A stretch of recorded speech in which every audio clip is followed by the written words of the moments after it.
Warning, this podcast contains heavy spoilers for not just one movie, but entire franchises. We highly recommend going and watching these movies before listening to us as a companion piece that stitches all the timelines into one creepy, crime-ridden story. There will be no more spoiler warnings. We do not break character. After this, there is no turning back. You've been warned. Hit the music. You are talking about the nonsensical ravings of a lunatic mind. It's alive! It's alive! It's alive!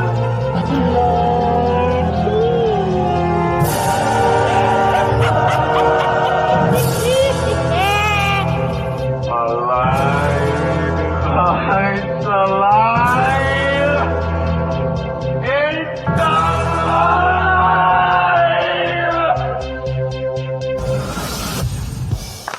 Hello and welcome to It's Alive podcast. This is a true crime, paranormal, interstellar podcast covering unbelievable stories that sound like they were ripped straight from the pages of a Hollywood script. I'm your host, the outlaw Dr. H.R. Smokenstein, THC, and with me as always is my very own Scream Queen, the perfect combination of beauty and brains, the bride of Smokenstein, the India horror, the expert of guts and gore, the gorgeous, the sexy Aimee Rose. Hi, I feel like I should have a whip to crack every time you call me the India of horror. Just go, whoosh. Is that because I asked earlier on if people would understand what the reference was to India horror? That was a few weeks ago. That was on an episode, wasn't it? That was on so an they episode. should know what it so is. they should know now. And now that I've said the whip, they should definitely know. That would I'm just a post that. dominator. That or just post that cosplay picture of you as Indiana Oh, I Jones, forgot to problem do solved. that. Yeah, I'm going to do that. Wait until we need to promote Playing with Bones again. You just told me. This is why we have the issue. What issue, I Aimee? don't know what you're on about. We're going to have to call in HR. I'm HR. Since when? Because we've delegated the workload here. I'm HR. You can be sales. That's where we're making no money. Advertising. All right. So we are now at kind of part 3. Explain this to us. Okay. So in what I think is a first for us here at the Horrorverse Network, we have a story today that is a spin-off from our last series on Pearl Douglas. So for the past 2 weeks, we spoke about Powder Keg Farm and the violence that consumed rural Texas for over 60 years. A story that would only leave one survivor, and that being the 80s scream queen, Maxine Minx Miller. And Scream Queen is a title that could describe either her career in porn or horror. She knew how to put on a loud show. She did. But Yeah, she's a good screamer. I can't think of any other series where we overlapped from one story to the other. Can you? Sawyers? No, that's one series. story. They're one family. It's one story. No. Like we had Pearl Part 1, Pearl Part 2, and this is Ernest Miller. Did we ever do Charles Lee Ray? Yep. We did do Charles Lee Ray. Yeah, you would really consider that. Did we ever do? And there was a few parts there. But that was a continuation again, wasn't it? She says in her good guy jumper. Yeah, it was a fucking. Anyway, all right. So You're a good guy.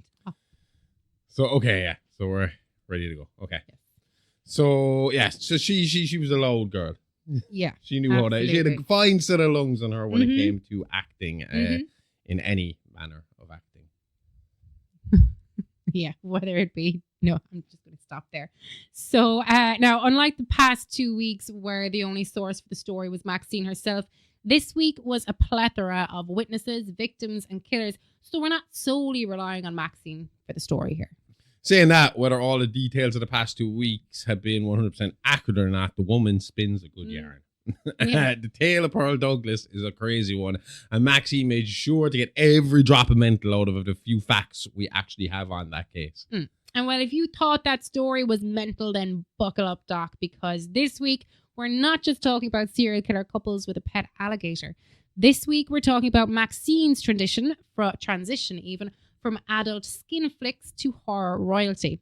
We're talking serial killer cults disguising their actions through a much popular and sensationalized killing spree perpetrated by a man called the Night Stalker Richard Ramirez. And we're talking your favorite subject, and that's toxic Christianity and how simple scripture can be distorted to suit the agenda of any old nut with a heart on they're deathly terrified to use. Awesome. What was I going to say? I was going to say something about... I always wondered, because he wasn't caught yet, Was Joseph D'Angelo pissed off when they gave his nickname to Richard Ramirez? And he had original too. The Or nickname. did he feel even cooler because he was the original?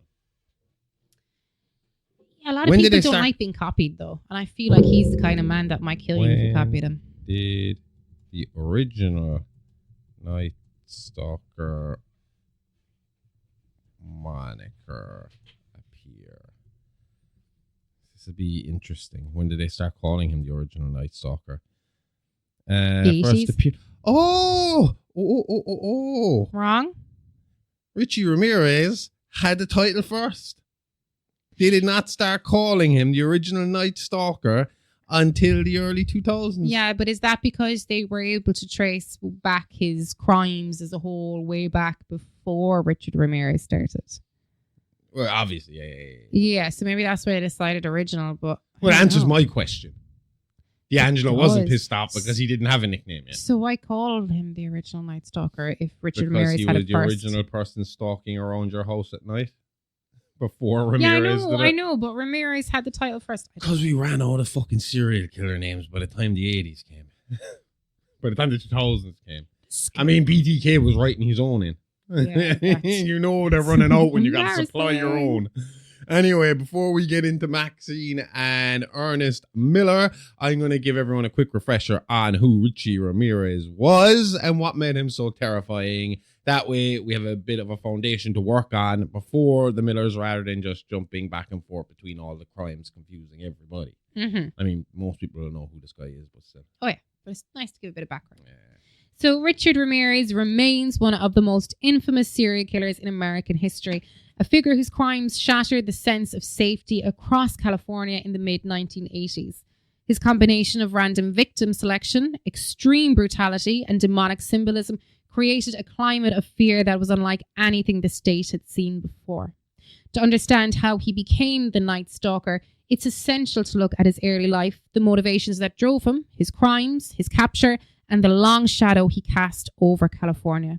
So go for it, Doc. You're definitely our Ramirez expert, so just give us a quick rundown. First of all, before we get into it, is Night Stalker not like a comic book style? Oh, bad guy? every time I think of Night Stalker, I think of your man from X-Men. Nightcrawler. Nightcrawler. I think more Batman. You know, in the shadows. In the shadows. Except, you know, like an anti-Batman. That smells of terrible leather. Wet leather. Wet Leather leather. and Ugh. apparently had awful breath. Is it halitosis? Is that what you have when you get Halitosis. bad in your teeth? Or Gingivitis, halitosis. Yeah, well, you had all that shit. Yeah. So Ricardo Liva Munoz Ramirez. I gotta get the R in there. Was born on February. That's English, Josh. February 29, 1960 in El Paso, Texas. Also Same English. place as the Guerreros. The youngest of 5 children, also like Eddie Guerrero. I don't know if that's true. Eddie had a lot of brothers, but I don't know if he was the youngest. Of 5. Look that up, see if we can find out. His childhood was shaped by instability, fear, and violence. His father, Julian Ramirez, was known for his explosive temper, often disciplining his children harshly. Shit, I just forgot his last name. Guerrero. Sorry. Guerrero. I don't think that's Scottish. Oh, Josh. no. They like to roll their R's on that Guerrero, all right. I know that for a fact. Viva la Rasta. The Rasta. Well, it's Rasta, is actually, or is he? How many brothers? He was the youngest of 4. You were close. So the Ramirez had one more on him. If they had a match, the Ramirez were one up. Yeah, And maybe. that Now, I match. only asked about And brothers. he had Maybe he had a sisters. And he might have had. I don't know. Oh, yeah. Yeah. Okay. Oh, no. This is just children. Yeah, you're right. Okay. Right, we're confusing everybody. Let's get back to the subject here. Forget the Guerreros. I'm just curious now. I mean, Eddie gets enough. I love Eddie Guerrero. Eddie Guerrero is one of the best of all times. But I mean, 20 years on, he's still mentioned weekly on television. that has to show you how fucking high up He that was guy the is. youngest of 6 children. Ooh. So the Guerreros would have kicked the Ramirez. That's what do the Ramirez is have an advantage with having so many psychopaths on their side. I mean, if their cousin comes down, all hell's breaking loose, and Richie himself might murder a few people. That's true, but his cousin's not allowed in it. And Children. Julian, his dad, also had an explosive temper, often disciplining his children harshly, and sharply.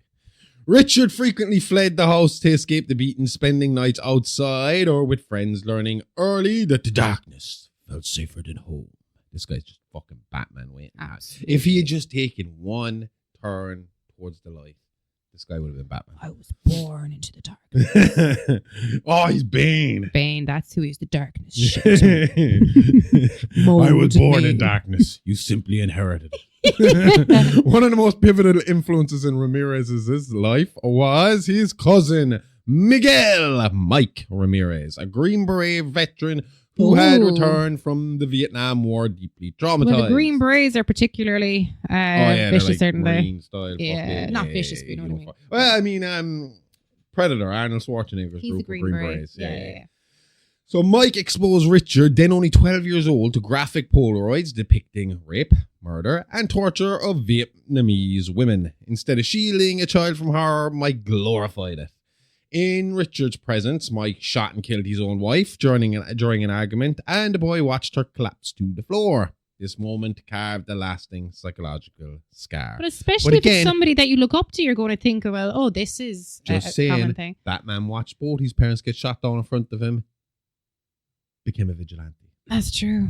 So, but that wasn't his mom. No. This is your cousin that you look up to. I suppose he did not really look up to Joe Chill. He didn't even know who Joe Chill was. I didn't even really know who Joe Chill was for a long time. I mean, my first exposure to who killed Batman's parents was the Joker because of Tim Burton's Batman. Yeah, that would have been my first Batman parent killer. Well, I think my first Batman parent killer would have been the animated series. Yeah. You don't really pay attention to who does the fucking deed at that point. It's when you watch the movie for the first time, you're like, oh, the Joker did it all along. When he didn't. Yeah. Just for Burton's world. No. So Ramirez's adolescence. Creepy. That is so creepy. We're all fucked. So is the Joker the dead And that's parents? it. We're done for tonight. We'll see you next later. week. For people who don't watch the video and listen to the audio, we got a little Ouija board sitting right in front of us here, and the planchette just went dropping to the ground. Why was it that it dropped, though? It was in Damien Dilligaff's mouth here. Damien Dilligaff is the name of the skull. He has been with me for a very long time. Because it looks like before he was a skull. Yeah, we used to have a body. We did. We don't know what happened to blood and everything, and then we just had that argument. But I swore I'd keep. Anyway, Ramirez's adolescence spiraled into drugs, mainly marijuana and LSD, petty theft, and an increasing fascination with Satanism, sexual violence, and breaking into homes. His time spent working at a Holiday Inn also foreshadowed his later crimes. He was once caught trying to assault a sleeping woman inside a room he had unlawfully entered. By the time he drifted to California in 1983, Ramirez was already primed for the violence he would unleash. The combination of childhood trauma, desensitization to brutality, I have struggled with that word ever since Drowning Pool's second album, chronic drug use, and the growing obsession with evil formed a dangerous psychological brew. Unlike many serial killers who followed specific patterns, Ramirez defied typical profiling. His motivations were messy, chaotic, and driven by impulse rather than organization. What he consistently sought, however, was power and domination, and the ability to invoke fear and exert total control over those he encountered. Not to make another Batman reference, but even though I keep saying he's like Batman in the sense of the darkness and all this and the death and all that stuff in his childhood, very Joker-like in his MO. And it's, yeah. That's what makes Richard Ramirez so hard to catch over other serial killers. There are no patterns.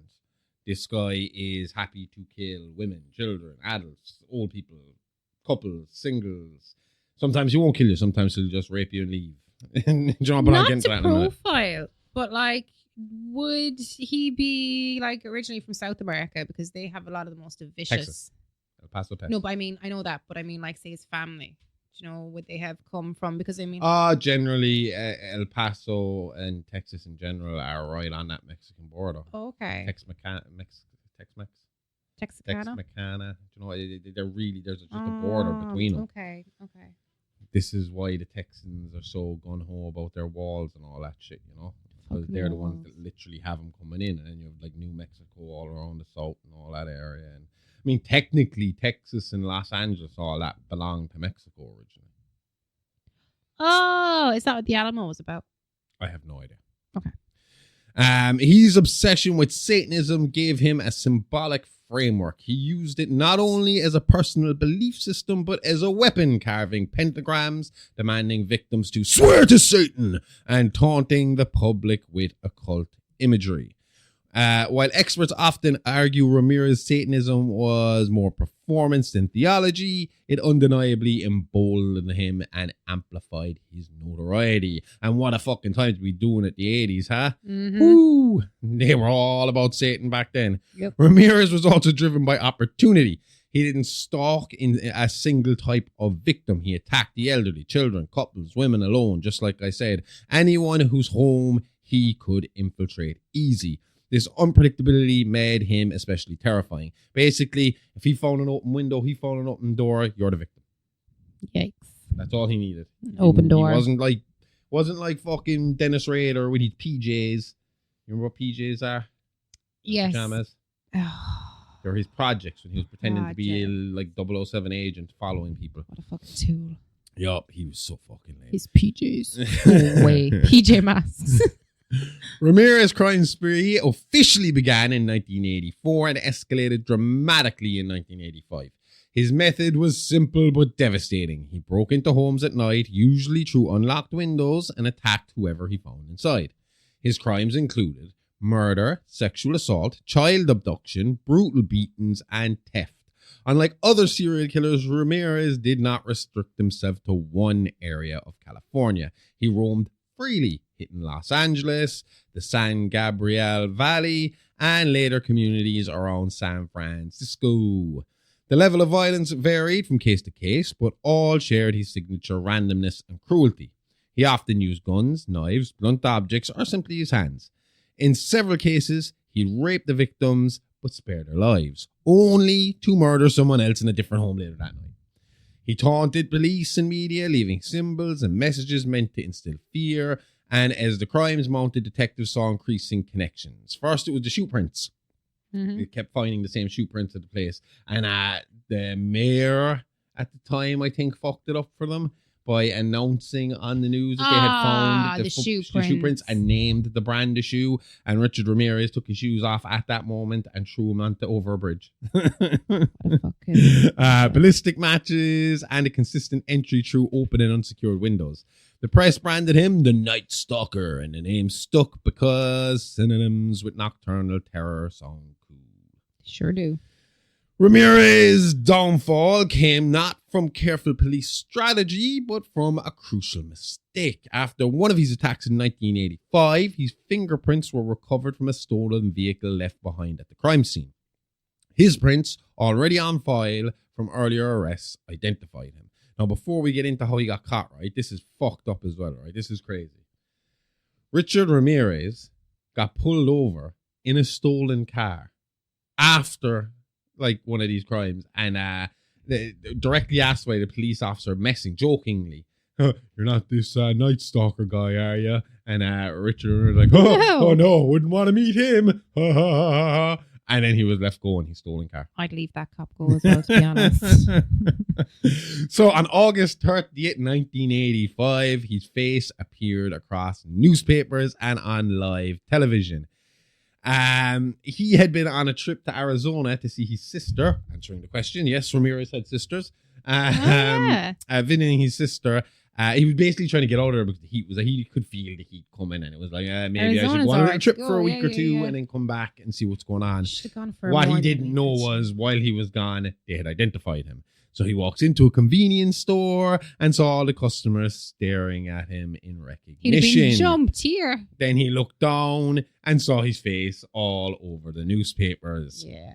And then all the people in the neighborhood started going, El Muerte, El Muerte, El Muerte. As in a murderer. Yeah, Yeah. the murderer. So he fled, attempting to steal a car and escape the neighborhood, but residents had had enough. just like you said they do here. What followed was a remarkable moment of community action. Civilians chased him down, subdued him, and held him until police arrived. The man who had terrorized the state for over a year was finally in custody. His trial became a media spectacle. Ramirez, ever the showman, flashed pentagrams, showed praises to Satan, and cultivated a bizarre celebrity status among some followers and a shit ton of groupies. I don't get it. Oh, apparently this dude was getting nudes sent to him constantly in prison. Like There's a every lot other of letter had a people- naked girl in it. A lot of people in prison get that, and it's not particularly because He got an abnormal he was amount. supposed to be. Oh yeah. What I mean is, some women are fucking weird. As in, like, as soon as you're a murderer, it's like. But these were hot women. These weren't like fucking some weird, crazy fucking murder fetish fucking trailer park fucking welfare woman, you know, that's been drinking and taking drugs and crack all her life. These were like fucking models, you know, hot women fucking were messing. Yeah, I don't get that. In 1989, not that, I'm not even going to try. Now, in 1989, he was convicted on 43 charges, including 13 murders. He was sentenced to death, though he would die of natural causes in 2013 while still on death row. He actually had cancer, lymphoma. wasn't it? Yeah, he had B-cell lymphoma. He also had a chronic hepatitis C. Well, that's what you get for raping loads of people. Absolutely. Especially in the 80s. Surprised he even contract fucking AIDS or something. Well, all women. And they could have AIDS. I mean, They could have AIDS. They weren't, but none of them were drug users. If he was or medically like that. circumcised, medically performed, male circumcision can prevent you from getting AIDS. That, or he avoided all women who were interested in bisexual males and drug users. Maybe he just picked virgins. No. Families he went after, man. The Night Stalker era reshaped California's sense of safety. Unlike other criminals who targeted specific types of victims or operated within limited geographical zones, Ramirez struck anyone and anywhere. This randomness created widespread Of paranoia. course it would. Families who had never locked their doors began bolting windows. Gun sales skyrocketed. Security systems became a booming industry. Communities transformed their nightly routine. People slept with the lights on or in shifts, afraid to be unconscious in the dark. I would do the exact same thing if there was a serial killer definitely. around our area. Definitely. It'd be shift sleeping. There would be floodlights pointing every direction. Oh, Laurie Strode's house. That's what we'd be living in. Yeah, with our bunker under the Oh, hood. yeah. Where With would the we kill put switch it? and everything. Police departments faced unprecedented pressure as Ramirez crisscrossed jurisdictions, forcing cooperation between agencies that rarely collaborated at the time. So he did some good. What, forced cooperation. They finally started working together. He forced the police departments to make amends. But he would have had to. Would they have not to the police departments? Would they have had to cooperate with the FBI? Was he trans-state, cross-border? Yeah, all in All California. in California. Okay. The case contributed to better information sharing practices across California law enforcement. Pardon me. On a cultural level, Ramirez embedded himself into California's true crime mythology. His image, gaunt, menacing, with sunken eyes and pentagrams, became one of the most recognizable faces of American serial killers. He shattered the illusion that crime follows patterns or rules. In many ways, the fear he generated left a lingering mark on the collective consciousness of Los Angeles. I mean, before you knew anything about true crime, before you knew anything about any of this shit, there was a certain handful, and there were 4 men you knew by name instantly. When somebody says, name a serial killer, you were instantly going to go Bundy, Gacy, Dahmer, Ramirez. I would have went with Ted Bundy or Dahmer. I didn't know who Gacy was till I was in maybe my mid-teens. I'd always that picture of the Night Stalker in his leather jacket, the one where he's young and he kind of has his teeth. Yeah. I knew that went around, but I wouldn't have been able to put a name on him. But Bundy was my go-to. I knew those 4 guys were the Mount Rushmore of serial killers in America. But even really, the funny thing about these guys is, and this is the truth, they are only known names because their crimes were crimes that the public could handle hearing. There are much worse serial killers out there. There are much more worse serial killers in America. There is much more scary serial killers in America, but those stories are too intense to be constantly repeated or made movies out of or shows out of and stuff like that. So these guys are the ones that they're basically the And if we're being honest, a lot of their murders are pretty watershed fucking approved intense. serial killers. So Richard Ramirez's story remains one of the starkest examples of how early trauma, unchecked psychopathy, I got it, and a symbolic ideology can merge into something monstrous. His crimes were brutal, his motivations disturbing, and his impact undeniable. The Night Stalker didn't just kill, he changed the way California viewed safety, vulnerability, and the sanctity of the home. And decades later, his name still evokes the terror of a summer when darkness felt alive. And what's crazy as well is when you're asking like why would they like name fucking D'Angelo the original Night Stalker when they already had a Night Stalker? The murders the original Night Stalker committed are very similar in a sense, where he was also attacking singles, couples, age didn't really matter a whole fucking pile. Sometimes, because obviously the East Area rapist side of him, sometimes it was rape, sometimes it was murder. I mean, the Golden State Killer really has 12 deaths to his name. I think so. But he's got 50 fucking rapes, 150 fucking burglaries, So I mean, it was just very similar in this. They are very similar fucking animals in it, but the only sense is the original Night Stalker liked to stay in the shadows. Oh, he did. Whereas Richard Ramirez said he liked to stay in the shadows, but at the same time should have been walking around with a big neon fucking sign. Felt like he saying, thought he was a celebrity. I'm the Night Stalker. So this guy, I mean, truly thought he was chosen by the devil to fucking cause this chaos. Yeah. And from someone who thought he was chosen by the devil to someone who thought he was chosen by God. Let's get into it. Yes. So we're in the year 1985, and basically we're getting the ball rolling with Ernest Miller and what's known as the Eternal Purity Fellowship. That's his little cult. Right? Yes, yeah. So we're in 1985. Big hair, big sins, and even bigger moral panic. And smack in the middle of all that is Maxine Minx Miller, who's finally made the jump from doing dodgy skin flicks in barns with questionable hygiene to the higher end stuff. Proper sets, actual scripts, lighting that isn't just sunlight through a hole in the roof. Real cinematic pornography, if we're being fancy. The type where they pretend the pizza delivery fella has emotional depth. Exactly. The type I don't actually like. I don't need a storyline for it. Just get into it. I think the ones where women clearly aren't stuck head first in their washing machine are Oh hilarious. my God, what is that about? I don't I get wouldn't it. mind, that's I don't rape. get it. Oh yeah, exactly. So in her industry, Maxine was a star. People knew her. She worked constantly and she was respected in the adult film world. But that wasn't enough for her. The high-class porn star life wasn't the dream. It was the stepping stone. Because Maxine Miller, even back then, wasn't shy about telling anyone who'd listen that she was destined for Hollywood. Proper Hollywood. Cameras, carpets, credits. Not the blue movie version of those things. But now keep in mind, we're talking about the 80s. It wasn't exactly the warmest era for anyone to cross from adult entertainment into mainstream acting. Like studios had PR teams having heart attacks at the thought. Politicians crawling out of every corner worrying about moral decline. And parents writing angry letters because they saw too much shoulder on MTV.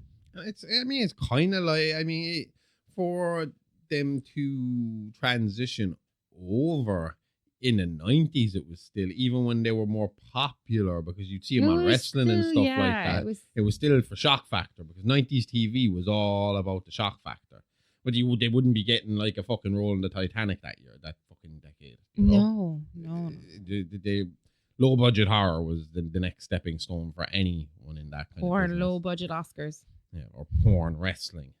Okay. Horror, and that's it. It was an era where even the suggestion of sex sent the censors into a nosebleed, you know? Mm-hmm. And Maxine was trying to go from X-rated to PG-13. Absolute uphill battle here. Mm-hmm.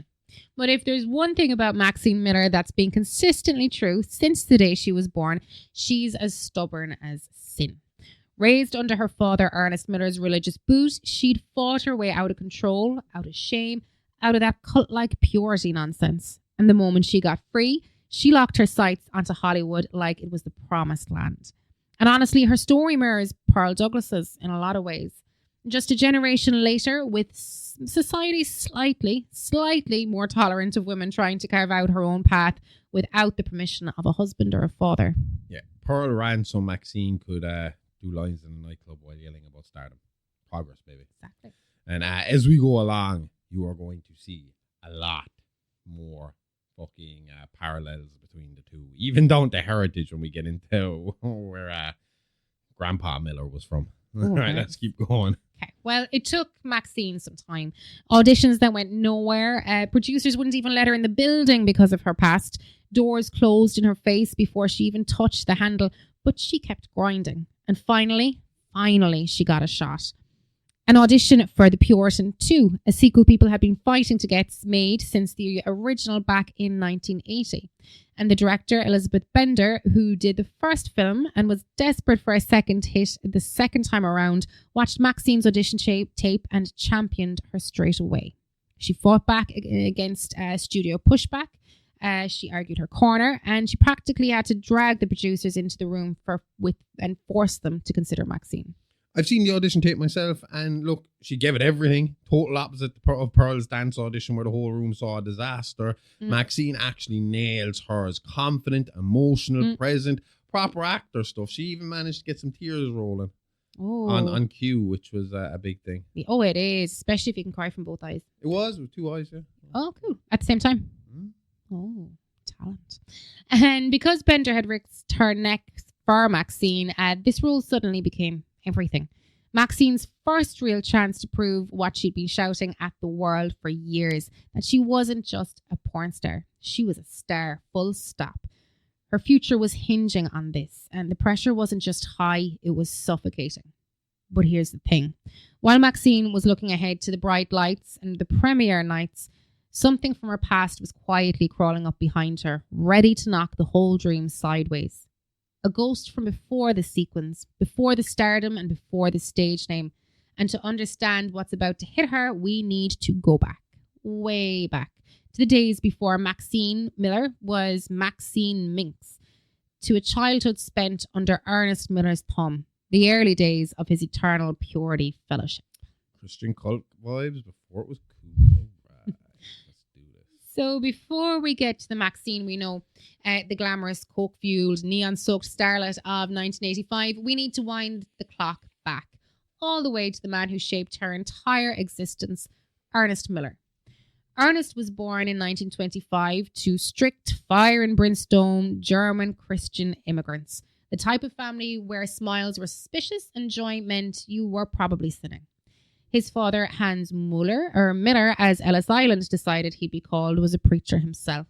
And like many Irish families who got their surnames butchered on arrival, Muller became Miller because an American official couldn't be arsed sounding it out. I have Quinlan's that became Connelleens. Oh, it's not a hard name at all, but history's full of nonsense like that. Over to you and they just lost their shit. It's like, what the fuck are we supposed to do with these? Yeah. They're Miller now. Like the beer, Miller Lite, go for it. Miller Lite. Imagine telling a fella called Sean O'Muraku, yeah, that's Murphyno, for our convenience. It's insulting, but it's also classic old America. Imagine calling your Muller Corner yogurt a Miller Corner. It sounded like I was having alcoholic yogurt. Oh, nice. Well, they both need to be fucking fermented. I was just saying that's double fermentation. Well, how come I can't get drunk off my yogurt? So not much even is known about Ernest's childhood, except that they never stayed anywhere for long. His father took his preaching on the road, dragging the family from town to town like a travelling circus, if the circus had replaced clowns with fear-mongering sermons about hellfire. And Hans was one of these loud, pointy finger, the devil is behind every bush types of preachers.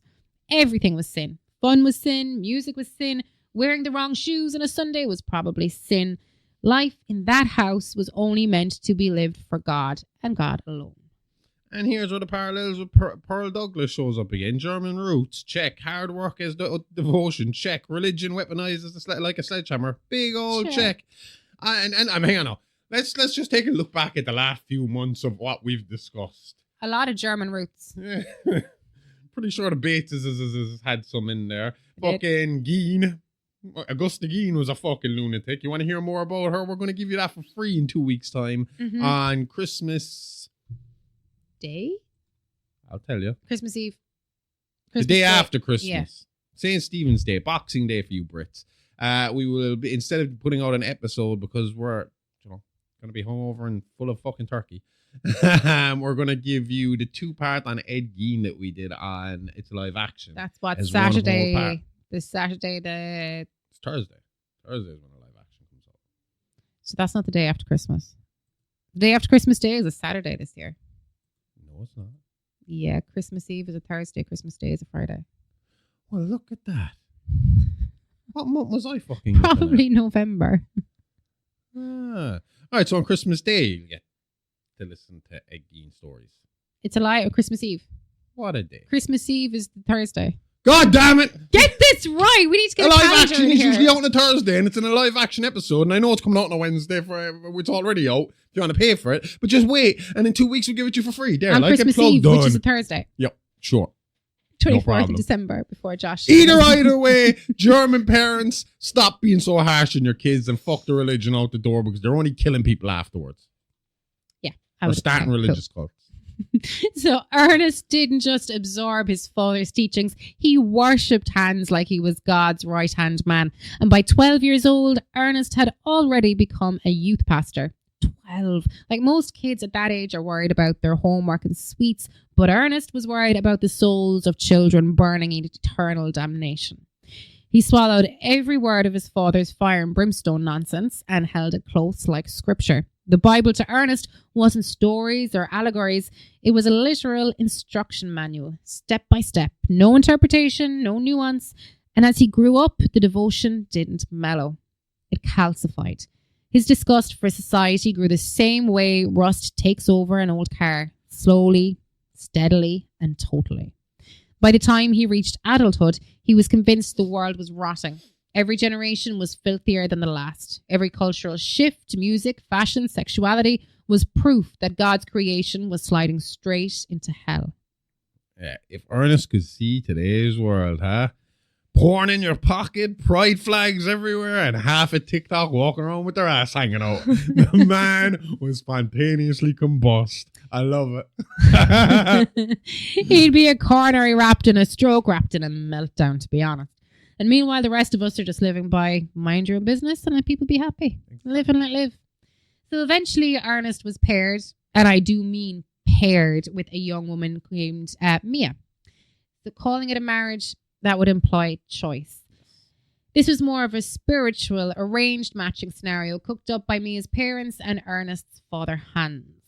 Mia wasn't sold on the whole live for God and only God kind of lifestyle. She wanted normality, a house that didn't move every 2 months, a husband who had a regular job, kids who weren't raised backstage at revival meetings. But this is 1950s America. Mm-hmm. Her opinion didn't count for much. No. Nothing at all, actually. No. And Ernest wasn't the type of man who considered his wife's thoughts equal to the Lord's word.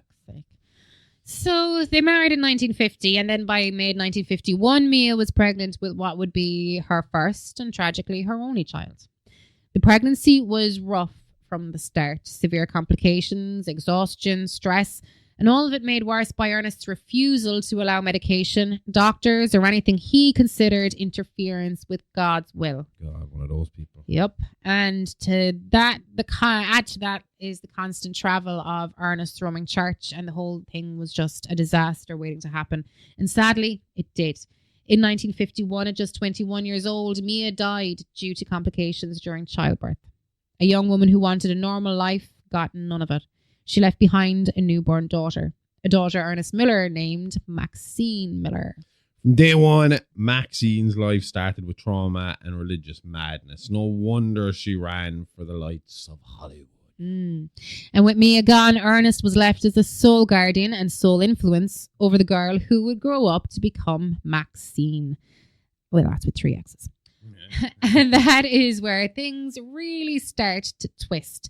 So by the time Ernest Miller found himself alone with baby Maxine, both of his parents were long gone. Pneumonia took his mother and a heart attack had claimed Hans, which ironically, it's the kind of thing Ernest would later use as a sermon example.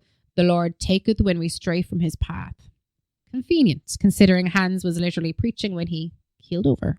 Yeah. People died younger back then. It just happened. But it left Ernest untethered. And honestly, that's probably the worst thing that could have happened. With nobody above him to rein him in, Ernest stepped into the spotlight without hesitation. And he wasn't just assuming Hans' role as the main preacher. No, he was upgrading it. So Hans had been the classic travelling fire and brimstone showman. But in Ernest's mind, that wasn't enough. Hans was the man who ranted about sin till the walls sweated. Somehow still wasn't strict enough. That should really tell you everything. And he had a plan. Maxine, barely old enough to walk even, couldn't work either because she can't walk, would be moulded into his sidekick, his youth pastor, his little angel on stage beside him, or put more plainly, his prop. Because while Ernest worshipped his father, he also quietly resented him. He thought Hans lacked the conviction to truly save people. Ernest wanted more control, more obedience, more worship pointed in his direction. He didn't see himself as a preacher. He saw himself as a divine mouthpiece. I find that really narcissistic. A chosen messenger. A man whose every whim came pre-blessed by God himself. Like the Pope. Like the Pope. So the Pope a narcissist? No, the Pope had to be elected. The Pope didn't just go... By more people who thought that they might be the voice of God. Yeah, I know that you got about 50 people in that room who all think that they could be the voice of God, but... So 50 narcissists in a room. And I'm pretty sure you can vote for yourself. Only one will leave.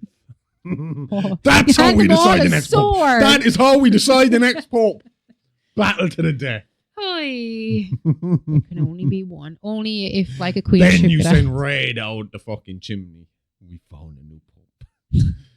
Raid with them. Because you know they put the chimney, they put the smoke. Yeah. Raid with the blood of his enemies. Yes. Anyway.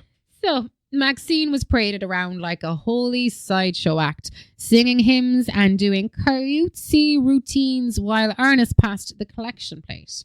All very wholesome looking if you didn't see the cash sliding into his pockets instead of any charity box. Maxine genuinely loved performing. Like, that bit was real, but the stage she wanted was far from a dusty church tent. Something in her, something inherited from Mia, tilted towards the glitter of Hollywood rather than the glare of the pulpit. But Ernest saw her dreams as rebellion. Actually, no, he saw them as blasphemy. Like celebrities, sinful, movies, satanic, magazines, tools of the devil. And anytime Maxine so much as mentioned them, Ernest's belt came off like it was a reflex. Every time we cover these parent-child religious horror stories, I swear it's like a bingo card. Fear of modernity. Modernity. Check. God taught me to. Check. Beat the creativity out of my child. Full house. You win. And that belt, it wasn't the end of it. As Maxine entered her teens and her interest in performing grew stronger, so did Ernest's fury. She started sneaking out to meet local boys like it wasn't anything wild, just normal teenage exploration, but Ernest wasn't having it. Any attempt at independence became proof that she was slipping further from God's path. Is this like the ultimate fucking validation for the whole, if you tell your daughter not to date that guy, she's definitely going to date that guy? Because it was like, don't go near any men, porn star. Men everywhere. You know? Yeah. So the punishments escalated and eventually Maxine was being tied down at night, and that's not metaphorically. Literally restrained like a prisoner. And the situations like that have a ticking clock on them. So she tried to escape a few times, but Ernest had loyal followers. They'd scoop her up along the roadside and deliver her back like a runaway church property. To be honest, if I had been scooped up more than once and I was like Maxine, I would have had no problem with something in my backpack. You can walk anywhere closer, I am hitting you with this bat. Because who's scooping her up unless they have a hole? Yeah, I forgot I have teeth and nails. And I'm a girl, so it doesn't look bad if I use them. But turning 18 changed everything. So she could finally disappear without anyone having legal standing to drag her home. So she planned properly.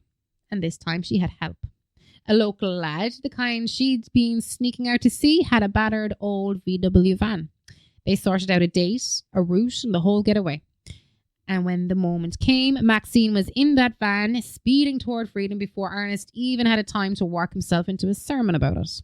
By the time he realized that she was gone, she was miles away. But Maxine was smart.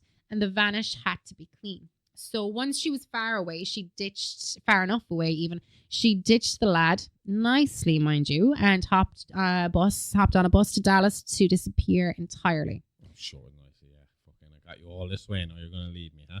Yep. Sound. Thanks. Not even going to flash it. And that's where life hit her hard and fast. No home, no friends, no safety net, just survival. For a little while, she fell into sex work to pay for food and a place to sleep. And it wasn't glamorous, but it did keep her alive until she found her footing. And in Dallas, thanks to all those years of being forced to dance for Ernest's flock, she had a skill she could use. So she ended up in a strip club. Thanks, Daddy. Awesome. There she could perform on her terms for the first time in her life. And that's where everything changed. I'd have to imagine. I mean, obviously as a man, I've never got to dance in a strip club, but I have to imagine that, especially if you're coming from that very uptight religiousness, it's got to be very freeing to be able to just rip your fucking clothes off and dance around like no one's watching while people throw money at you. I follow a woman online that used to be Amish, and then she left and she became a stripper, and she kind of has the same kind of view as you do. It's just how freeing that the whole thing was. I mean, like, she couldn't even wear her hair down or uncovered as an Amish person. And when you're done having fun dancing around naked, you get to pick up like thousands of dollars and walk off stage. I have seen other girls, though, having to wash their dollars. Oh, well, yeah, fair enough. I mean, it's not exactly like... yeah, I get that, but still. I think I'd be happier with coins rather than paper money. Could you not just bag it all up and bring it to the bank and let them worry about it? That's true, but I suppose you want to count it as well. And then when you bring in money to the bank, you have to have it pre-counted out. Then wear a set of gloves while you fucking count it. No, that's true. Just saying, that's there's true. easier ways than washing money.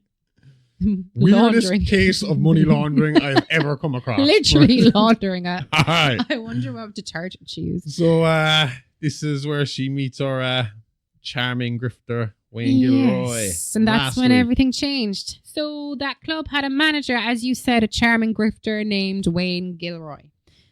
Flexible morals, big dreams, and an eye for talent. That's only funny to me now. By the time fucking last week's episode was left, he didn't have an eye for talent no more. Absolutely not. So he and Maxine got together and fell into that messy mix of romance and ambition, and eventually got engaged. And Wayne had grand visions, not for Hollywood, but for pornography. And from there, well, that's where last week's episode picked up, where Maxine's climb toward fame in the 1980s truly began. And thank God for that, because if she stayed with Ernest, her life would have looked a lot less like Showgirls and a lot more like Midsummer. Midsummer works out okay for the girls. I've never seen it. Neither have I, but I know that much. I just knew it was a culty kind of fucking... Oh, it is culty. God, I should have went with Wicker Man. Okay, I got it. Her life would have looked a lot less like Showgirls and a lot more like Wicker Man. Did it. Got it. Edit. Done. So while Maxine was off rebuilding herself in the world of the 80s pornography, climbing the ladder from the grimy backrooms to proper on-camera stardom, Ernest didn't fade away. Quite the opposite. Her disappearance became his favourite sermon topic. And instead of disowning her, which you'd think would be the natural move for a man obsessed with purity, he weaponized her. His message, even I, the Lord's chosen messenger, couldn't keep my daughter from Satan's grasp. It was a martyrdom with a sprinkling of ego.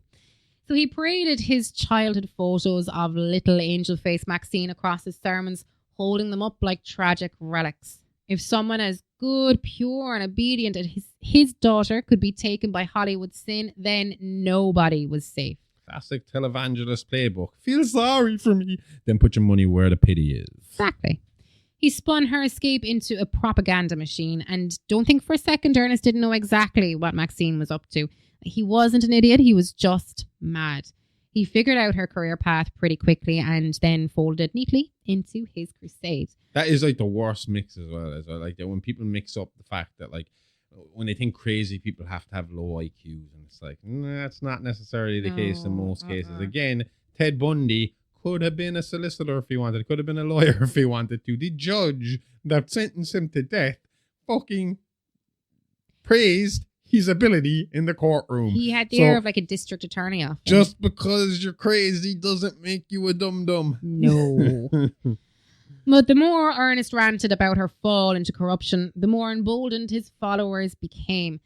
What had been a typical travelling church troupe, tents, hymn books, and a dodgy PA system was morphing into something far darker. Ernest becomes more radical. His flock becomes more loyal, and that's when the cash come in. And once the cash comes in, it's a cult. It's hard to stop, I would think.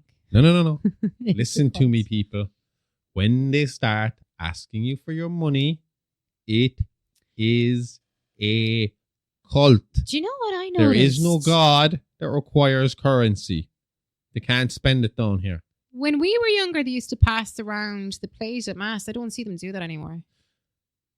That's because we don't go to Mass. But I've been there 2 weeks in a row in the last month and they didn't pass it around. They only had the church gate collections. Do you remember back in the day when they used to send it around a second time? Yeah.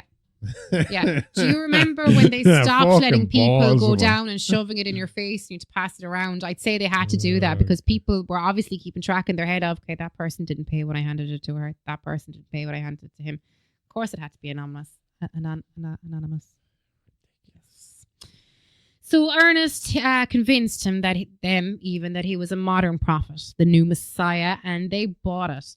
Hook, line, and collection plate. They volunteered their money, their labor, and in some cases, their entire families. Very culty.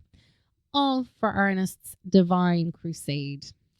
This is our second Messiah of the year. Purdue? Third Messiah of the year.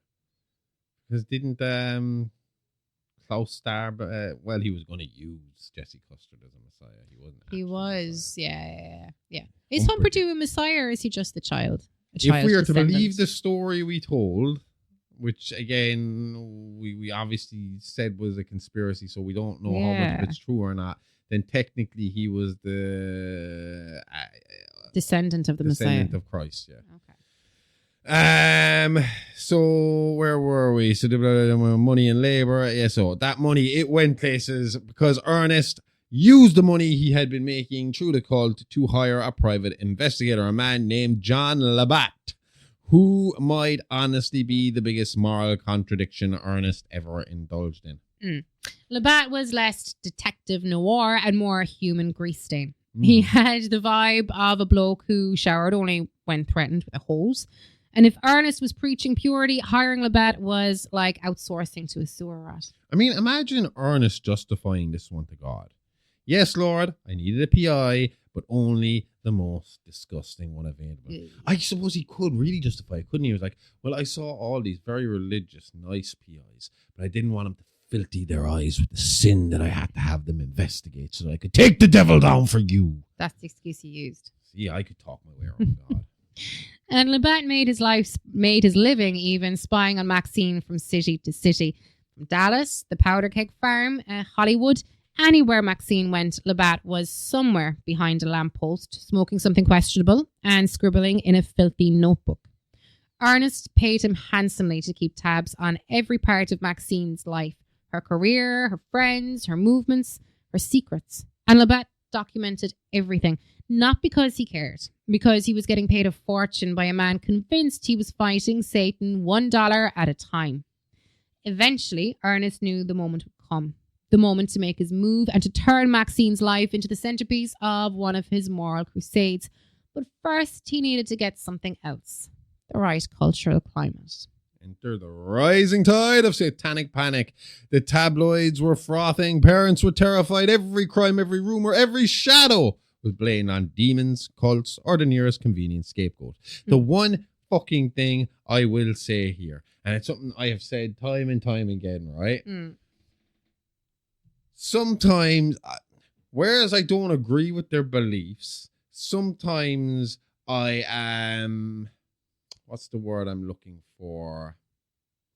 Impressed by their devotion to the literal beliefs they have, right? So, like, if you're going to be a Christian, I get it then why you don't like fucking gays, trans, all this kind of stuff. because you misinterpreted your book to believe this, but since you believe this, you actually follow your belief system and you don't make allowances for it to splinter off. But it still doesn't make you a good person just No, because no, you no, stick no, to your no, beliefs. no, because you've still just taken a fucking stupid book written by a man by men 2,000 years ago, claiming that it was written by a messiah. I took out all the parts I written need by to women. literally have God come down from the heavens and say, "Here's a rule book, follow it." Then I'll follow it. But until that day happens, go fuck yourself.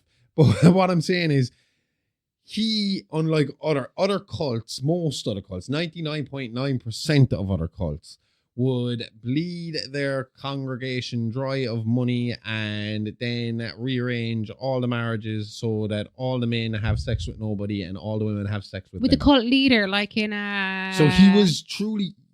Waco. That's Jim what I was thinking of. It Jones, was Waco I was fucking thinking of. It came to my Applegate head was one first. of the only ones that didn't do it, and that was because as He far was a as bit doolally, was he? I'm pretty sure he might have been gay. I mean, I think he was closeted What was gay his or name else again? asexual. Marshall Applegate or Applewhite. Apple's one of them, but I think we mentioned this, that he was gay. But he was rather gay or asexual. One of the two. Maybe asexual. But so that took that fucking subject out of the fucking equation. But most of them, and it's one thing that this man actually hasn't been accused of.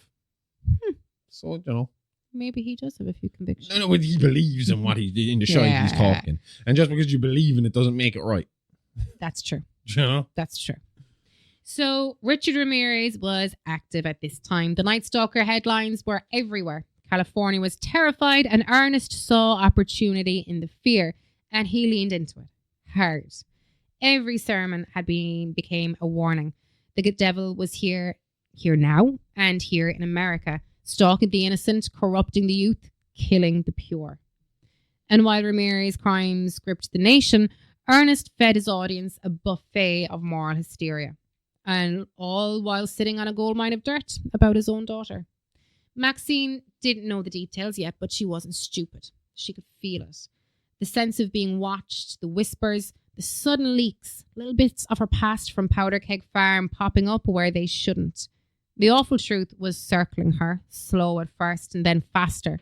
And she knew, even before she saw Labatt's greasy silhouette, who was behind it. Her dirty little secrets were being cracked open. First, a few drops, then hints of a coming flood. Rumors of an expose, of buried bodies, of a massacre in Texas that the world almost forgot. And of course, Ernest would time it perfectly. Wait till she's about to be famous, then pull the rug out just to prove a point for his sermons. The man would sell his own shadow if it made him look holier. Absolutely. Maxine could feel the walls closing in long before Labatt ever approached her. And this storm just beginning would collide head on with her new Hollywood career, putting everything she'd worked for at risk. You'd think California already had enough to panic about with Richard Ramirez roaming around, the Night Stalker. The newspapers screaming murder every morning, parents barricading their doors like the apocalypse was scheduled for Tuesday. But no, for Ernest Miller, that wasn't enough moral catastrophe. We could turn it up to 11 over here. We can. So he watched the fear swell across the country and saw it the way a shark sees blood in the water. And rather than let Ramirez's reign of terror dominate the headlines, he decided to make his own contribution. Because while the world believed Ramirez was responsible for nearly 30 murders at the time, the truth, the ugly, festering truth, was that about 15 of those killings were actually committed by Ramirez. The rest, a clean dozen, they were Ernest's work. A very holy dozen. Nothing says devotion like murder, apparently. Exactly. And for a man preaching purity, Ernest had a very hands-on relationship with sin. And what made it even worse was the pattern. Ramirez was known for being chaotic. As you said, random victims, random places, chaotic brutality. But Ernest wasn't random. He wasn't impulsive. He wasn't deliberate. And his targets were chosen by chance. He was deliberate. He weren't chosen by chance. Pardon me. He knew what he was doing. You sure? I'm joking. So he went after women he considered morally decayed. Women who embodied the freedom, sexuality, and independence he loathed. Women, in other words, a lot like Maxine. And it didn't take long for Maxine to spot it. Funny enough, this is the same type of women I used to chase when I was single. Freedom, sexuality, and independence. Morally decayed. Oh. Then I met you. And I'm clearly not morally decayed. Dirty fucking man. Anyway, she was deep into Hollywood's nightlife at this point, or at least adjacent to it. And as she prepared for the Puritan 2, she was keeping her head down, staying focused.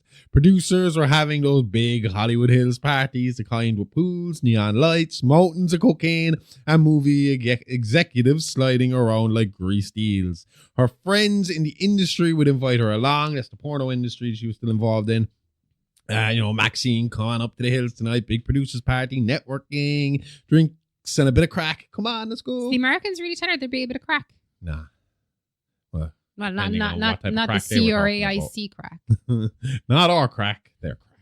No, I didn't say nothing about crack. They were just a bit of crack. Bit of fun. But Maxine was laser focused. New role, new life, no distractions. So she'd politely turned them down. And then, days later, she'd hear the news. Another woman dead, another body found, another name she recognized. Friends, colleagues, women she'd shared stages with, makeup rooms, cigarettes, laughs, gone. Imagine that. You skip one Hollywood party and suddenly it becomes a true crime headline. The 80s were truly a wild, wild time. I'd be fucking traumatized. Not that wild. What? I'd be traumatized. If I skipped that party and then I found out that women ended up dead from that party, I'd be like, I'm never going to another party again. Not going there was a good choice last night. Like Seth MacFarlane in 9/11. Yeah. To see fly, that would give me the fear of God as well if I just missed it. I've never looked it up, but he was definitely supposed to be on one of the planes that flew into the towers, except he overslept or he was hungover and overslept or something along those fucking lines and he missed his flight. Jesus. And then his flight missed its destination. Thank God for that. So Ernest wasn't all that wild. Ernest made it wild in the 80s, basically, because he'd been tracking Maxine's circle. Labatt's reports kept him fed with information, who she worked with, who she hung around with, and which producers she might meet. Ernest saw every woman near Maxine as a potential infection point, a corrupting influence, and a threat to his holy narrative. So he starts eliminating them quietly, brutally, and then letting Ramirez take the blame, perfectly hidden in the chaos of the Night Stalker spree. And do you know what the awful thing was? It worked. Yep. The press attributed the killings to Ramirez. The police lumped them together, and Ernest's kills became swallowed by the hysteria of the decade. But Maxine was not blind. She recognized the pattern in a way the cops never could, because the pattern was personal. It encircled her life and it traced her footsteps. It hunted the people closest to her. Her father's shadows, the same shadow she ran from in a VW van, had stretched all the way to Hollywood, and bodies were falling inside of it. And here's the kicker. She still had no idea how far Ernest was willing to go. Nope. Ramirez wasn't her biggest threat. The man sitting in a neon pentagram on an evening news was basically a cover story. The real danger was wearing a preacher's suit and sermonizing into a microphone. Surprise, surprise. And Maxine's instincts told her something terrifying. These weren't accidents. These weren't Ramirez even. These were messages. Warnings aimed at her without her name on them. And the closer the Puritan 2 came to production, the closer Ernest's holy war crept toward her career, her life, and everyone around her. At this point, you're probably wondering how the police managed to get this tangled up. How they couldn't tell the difference between the Night Stalker's crime scenes and Ernest Miller's holy hell murder art installations. Honestly, it all comes back to the same thing. 1980s satanic panic. And if you want to know more about that, flick on back a few episodes of It's Alive Action, which comes out on Thursdays, but next week, we're not going to get into that again. It comes out on Thursdays. You can find it on It's Alive Action. We talk all about satanic panic there on one of the episodes. So back then in the 80s, the entire country was one tabloid headline away from performing an exorcism on their toaster, basically. Anything spooky, violent, or remotely edgy got slapped with a pentagram and thrown on the Satan did it pile.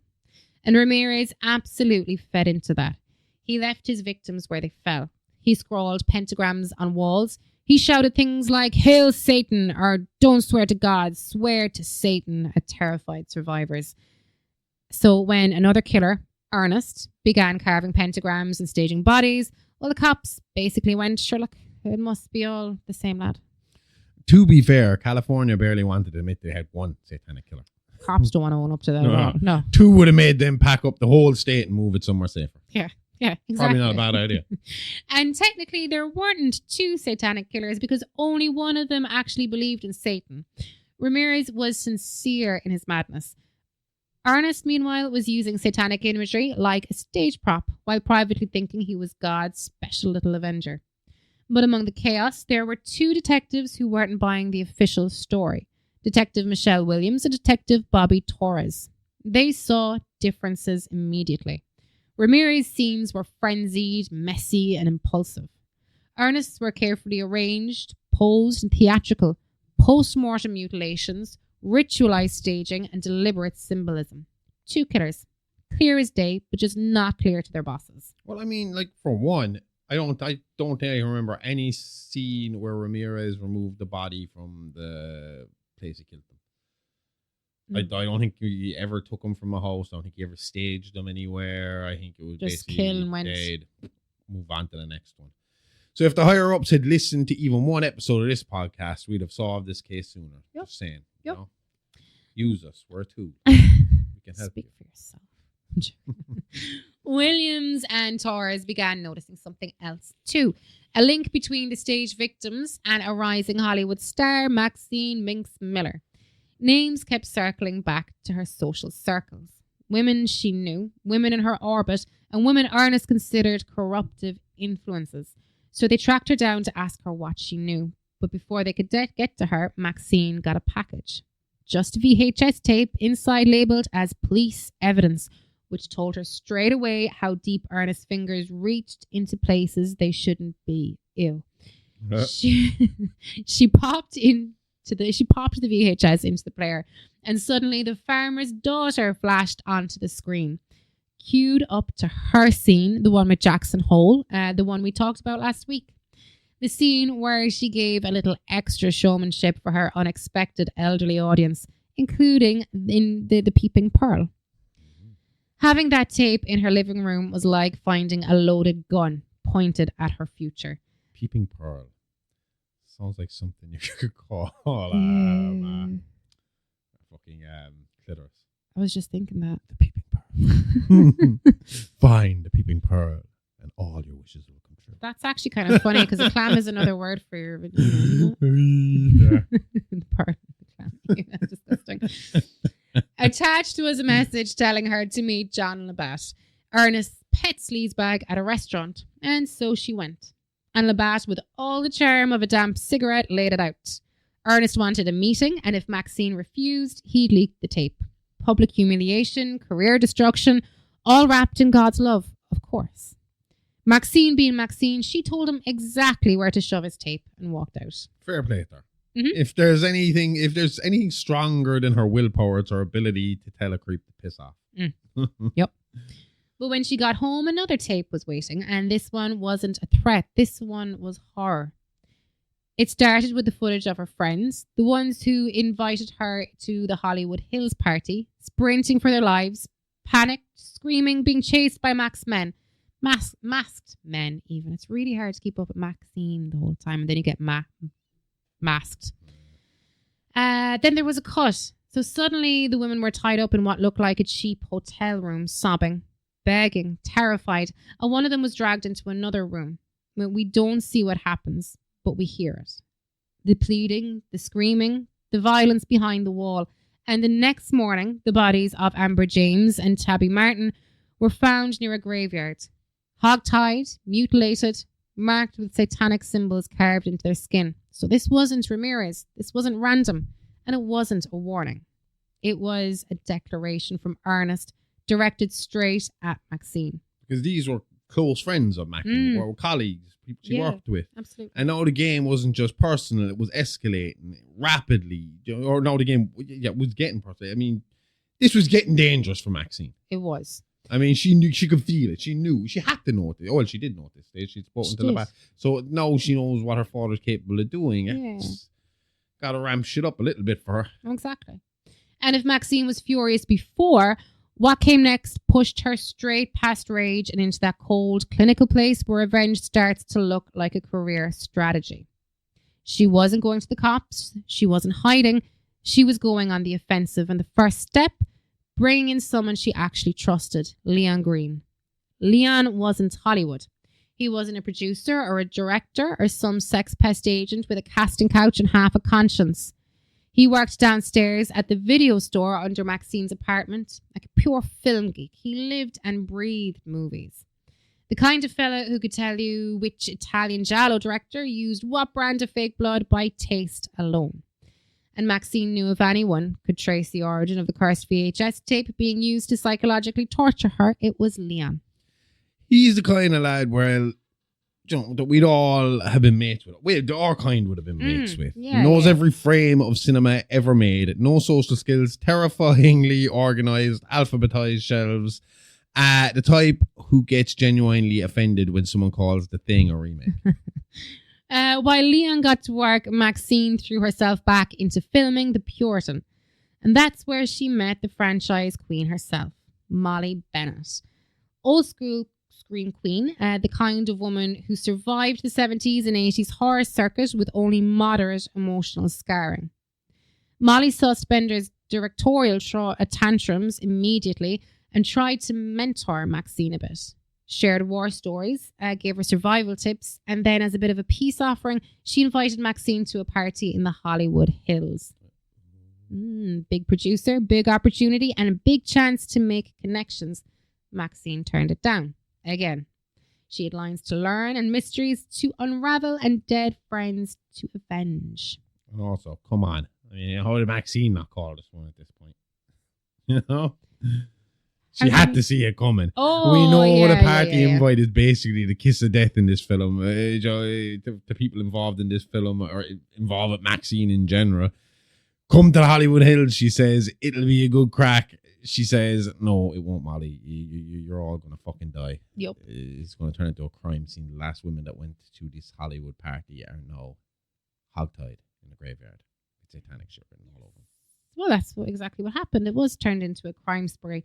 Maxine would later find Molly's remains at her father's compound. Dismembered, staged like a messed up homage to how her character was supposed to die in The Puritan too.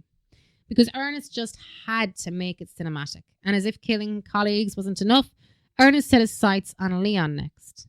Leon. Sweet, awkward Leon.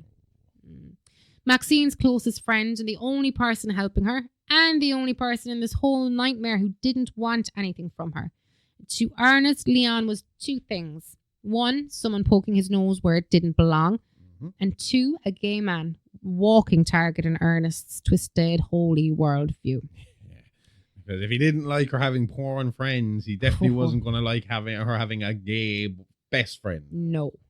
So Leon was found butchered, his nape and eye slashed, his arm pierced, backstabbed again and again. It was a punishment killing, a warning, a message.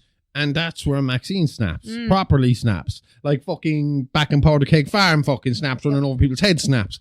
Not the dramatic fainting a coach Hollywood starlet version. I mean, real righteous fucking fury. Leon was her last bit of family, her anchor, and Ernest took him away just to get to her. That's when Maxine realizes she can't outrun this anymore. You can't ignore it. You can't no comment your way out of this one.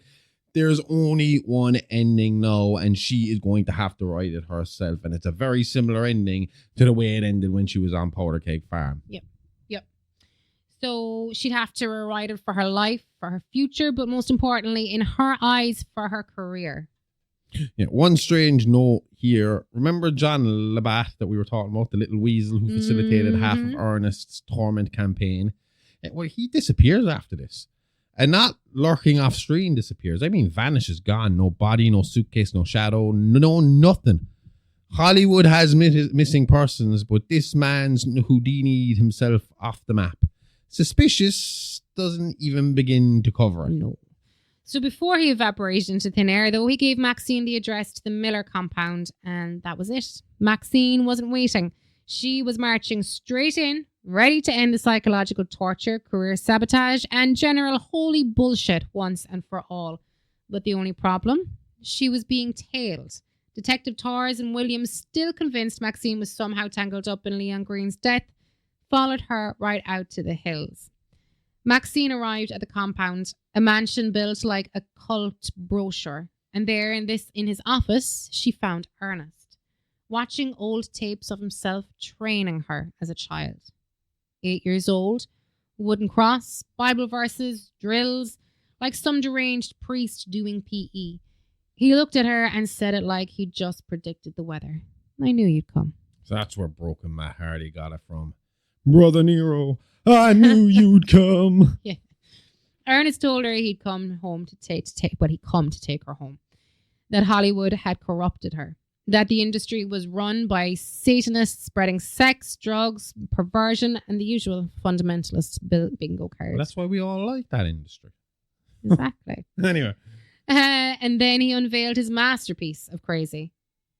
He was making a film, a holy film, a recorded exorcism starring Maxine to prove that the devil could be cast out through the righteous will of God. She wasn't just his daughter, she was the climax of his movie. Then he revealed Molly Bennett's corpse, mutilated and staged like a prop. While Maxine reeled in shock, Ernest grabbed her from behind and slipped a plastic bag over her head. She fought, but the world went black. And when Maxine woke up, she was tied to a palm tree in the center of a pool. Around her, boom mics, film lights, cameras, and roughly 20 cult members in white robes and masks. Ernest himself in black, preaching fire and brimstone like a man auditioning for satanic Eurovision. Do we need to call it satanic Eurovision? I think it's pretty obvious that competition thrives off of evil, violent, demented entrants, right? Mm-hmm. And the robes, it's always robes, isn't it? If you're at a party and people start putting on identical robes, leave. Doesn't matter the context. Just get up and walk the fuck out. So before Ernest could begin his big ritual take, gunshots tore through the compound. Detectives William and Torres had entered the property early. No backup, no plan, just vibes and a growing sense that Maxine was in trouble. And they were right. The cult opened fire, spraying bullets everywhere except where they meant to. Torres and Williams took them down one by one with actual competence. Yeah, from what I've heard, the cult shot pretty much like the stormtroopers. Stormtroopers. I want to call them Death Stalkers. From what I heard, they actually took out more of their own selves than fucking got Stormtroopers are these cult members that when firing, there was more friendly fire than there was actually hitting anywhere near the wall that the cops were hiding behind. Silly cult.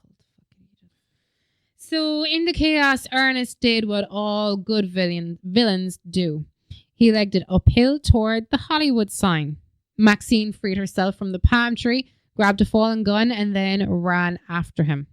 This wasn't justice anymore. It was personal. She bolted up the hill, driven by pure fury. Halfway up, she found Torres, shot and dying against the base of the sign. He didn't make it. More gunshots echoed. Maxine pushed on and found Williams stumbling, a crucifix jammed in her eye socket. Mm-hmm. She collapsed over the hillside, but not before choking out, "I told you I'd get him." And she had. She'd hit Ernest, just not fatally. Maxine reached the clearing and Ernest Miller lay on the grass, bleeding out, spotlighted by the police helicopter overheard like some biblical stage production, overhead even. He looked at her and said, "I did it all for you. Tried giving you what you wanted, to be like your daddy. But I failed. I created a monster. Forgive me. Failing a child is the greatest sin of all." You'd make a good preacher with an accent like that. So the helicopter lights brightened. Dust swirled and Maxine stood over him, done with manipulation, the guilt and the madness. Ernest looked up with one last delusional flourish. "You're a vision in this life. A beautiful, shining star." He really picked the wrong actress for a redemption arc. Aha. Maxine raised the gun, put it to his head, and pulled the trigger. Kaboom! Bye-bye, Ernest. Ernest was everywhere. It's kind of cool. No, now he's like God. But it is kind of cool that this all happens at the Hollywood sign and Hollywood Hinge. Like this kind of wrapping it up, getting it there, full circle. All the way to the Hollywood Hills, to the Hollywood sign where she finally gets rid of her past. So here's the part nobody in Hollywood wants to talk about, the cleanup. Because once Ernest Miller's brains were fertilizing the hillside, the LAPD swarmed that compound, and every skeleton Maxine had spent years running from finally clawed their way into the light. You've heard of the Epstein files. The fucking Miller files were just as big in the 80s at the time. And yet, Maxine walked away from it all. Why? Because taking down 3 of the most deranged killers in American history buys you a mountain of legal grace. Turns out the justice system becomes very forgiving when you single-handedly end a satanic killing spree, dismantle a cult, and solve half of California's cold cases before breakfast. And the public opinion? They worshipped her.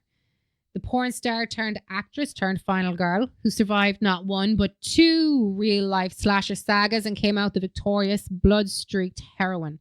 It was a PR fantasy. Studios would have sold their own grandparents for that kind of iconography.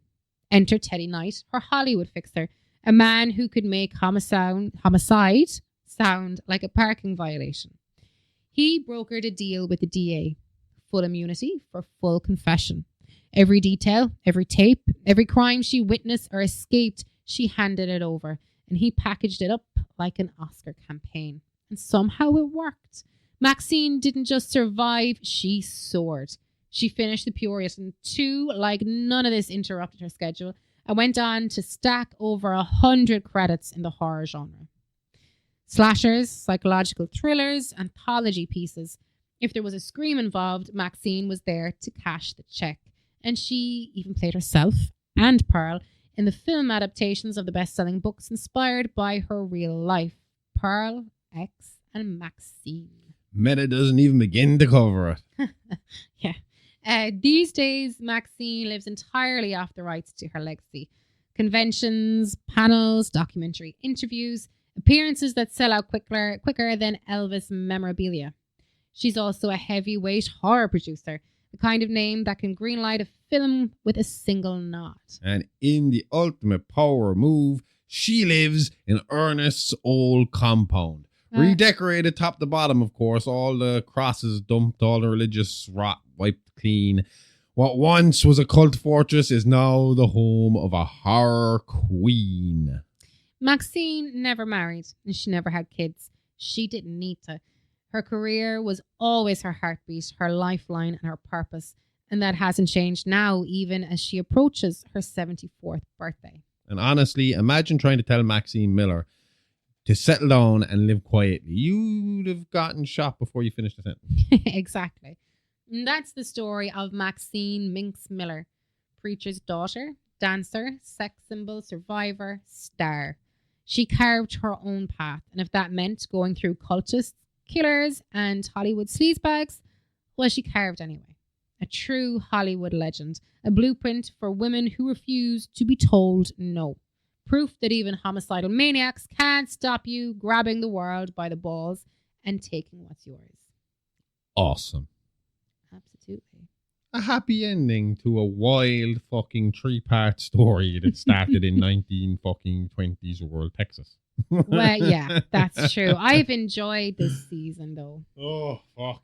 What, this season? This series. Yeah, these 3 stories. They're fun stories. They're crazy stories. They're wild stories. It reignited my love of the Sawyer clan's fucking story, too. And that's going to come up really early in the new year for us this time. You're going to be retelling it. Because I realized, you know what? We actually did the Sawyers on episode 6 or 7 of this show. Did we? Yeah. So the mic quality is going to be terrible. Well, it's going to be better now when we record it. From that episode. And I love that story so much. I just want to make some tweaks to it of stuff that I've learned over the years and kind of do it in the way we do it now. And because, I mean, we've changed, we've evolved over time. I mean, originally I was kind of the narrator of the show, and then we switched over to you being the narrator of the show, and I was narrating back then. So it'll be nice to kind of twist things up. It didn't give me a chance to say as much as I wanted to say about the family itself. Yeah. So I think we'll have a bit of fun with that. And what was a 2-parter would probably end up being like fucking 3 or 4 parts by the time we're done talking about these psychopaths. But they're like, I don't know, sometime it'll happen. January or February, it'll be ready to go. I'm not committing Are we to getting anything. new information? I am not committing to anything because we've made that mistake so many times before. I actually made a mental note of actually meaning to tell you, like in the last few weeks, stop committing to stuff because we keep having to change, choppy changey sometimes. Yeah. Well, we can commit to the next few weeks at least because we're going to pre-record everything so that you can listen to it over Christmas. Next week, we are definitely 100% coming in hard with Christmas as we talk about... What's that guy's first name again? Billy. Billy Letts. Billy Letts. Because we realised that if you're called Billy and you might have a psychotic problem, especially around Christmas. Yeah. But that's not going to make sense to you till next Christmas when we talk about a different Billy. Also, this week we have, obviously we have Celebrity Rap Sheet and Playing with Bones. We're taking a little break from new episodes for the next couple of weeks, and we will be releasing season 1 of both shows again weekly, free for you to test out before you move on. I think Aimee has 4 or 5 seasons of Playing with Bones up there now. I have 2 seasons of Celebrity Rap Sheet with a 3rd one ready to record. Sure do. So we will, we're going to give you a taste of some freebies before we get there. We also have the Ed Gein freebie coming up on Christmas Eve. Christmas Eve on the live feed instead of a regular episode so that we can take a little break and be back the week after with a killer that called himself New Year's Evil. He actually called himself New Year's Evil. That's a terrible Well, mainly he used to say, you can call me evil. That's the way he used to say it on the phone. But it was on New Year's and the whole massacre got kind of fucking called the New Year's Evil Massacre. Okay. So we'll be discussing that at the end of the year before we come in hot with the start of the year talking about something called the Poughkeepsie Tapes, which is an unsolved killing spree. Every time I hear the word Poughkeepsie, I just think of Van Hesh in Ally McBeal because she had Tourette's in it. I think pretty sure it was Tourette's, but her Twitch was Poughkeepsie. Maybe she's the Poughkeepsie killer. Or was that your man from... Join us at the start of next year to fucking figure that one out. I don't think that was a woman killer. We will never know, or at least we don't know right now, and we probably won't know by the time we're doing the episode. It's more on the investigation and the tapes themselves that we'll be discussing, and that'll be like the first week of January. So we're really all planned up for the rest of the year. We know what we're doing, man. We're ready. We're ready to go. You can check out everything that's coming and everything that's gone on Patreon at the Horrorverse Network. $5 a month, 7-day free trial. Give it to someone for Christmas. Let them hear about all the horror and crime and massacre. You can also catch us on socials at Alive Pod and at Aimee Rose IAA and on Twitch. And we also have your mini monsters. And my mini monsters every Monday. Monday's a busy day for me because I Twitch on Monday. Just walk around the house all day like this. Yeah. Are you going fucking crazy? I'm like, put the coffee down, Aimee. Like tweet from something. Anyway, we'll be back all festive next week with more tales from the Horrorverse. See y'all then. Same Alive time, same Horrorverse channel. Okay, love ya. Bye-bye.